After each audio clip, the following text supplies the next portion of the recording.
পহেলগামে জঙ্গি হামলার পর থেকেই ক্ষোভের আগুন জ্বলে উঠেছে ভারতীয় বিনোদন দুনিয়াতে।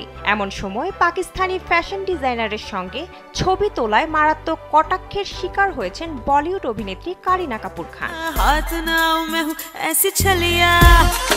সম্প্রতি পাকিস্তানি ফ্যাশন ডিজাইনার ফারাজ মান্নান তার ইনস্টা অ্যাকাউন্টে একটি ছবি শেয়ার করেছেন, যেখানে দেখা যায় তার পাশে দাঁড়িয়ে আছে কারিনা কাপুর খান।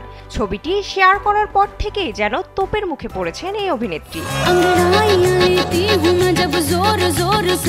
ছবিটি ভাইরাল হওয়ার পর থেকেই নেট দুনিয়ায় কারিনাকে নিয়ে তৈরি হয়েছে নানা রকম আলোচনা সমালোচনা। স্যান্ডেলিনা সো রূপচর্চায় আভিজাত্য। দেশ জুড়ে শোকের আবহে পাকিস্তানের ফ্যাশন ডিজাইনারের সঙ্গে ক্যামেরাবন্দি হওয়ায় তার কাণ্ডজ্ঞান নিয়ে প্রশ্ন তুলেছে নেটিজেনরা। কেউ বলছেন, ভারত যেখানে পাকিস্তানের বিরুদ্ধে যুদ্ধমুখী হয়ে রয়েছে, সেখানে দুবাইতে পাকিস্তানি ডিজাইনারের সঙ্গে মশগুল কারিনা, কতটা নির্লজ্জ। আবার কেউ মন্তব্য করেছেন, দেশকে রক্ষা করার দায়িত্ব কি শুধু সেনাদের?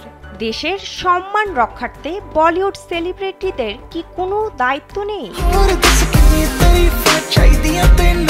বর্তমানে দুবাইতে আছেন কারিনা। জানা যায় সেখানে একটি বিলাসবহুল ফ্ল্যাটও কিনেছেন তিনি। সেখানেই জনপ্রিয় ফ্যাশন ডিজাইনার ফারাজের সঙ্গে দেখা হয় এই অভিনেত্রীর। সাক্ষাতের সেই মুহূর্তই ক্যামেরা বন্দি করে সোশ্যাল মিডিয়ায় শেয়ার করেন ফারাজ। বিনোদন ডেস্ক, কালবেলা।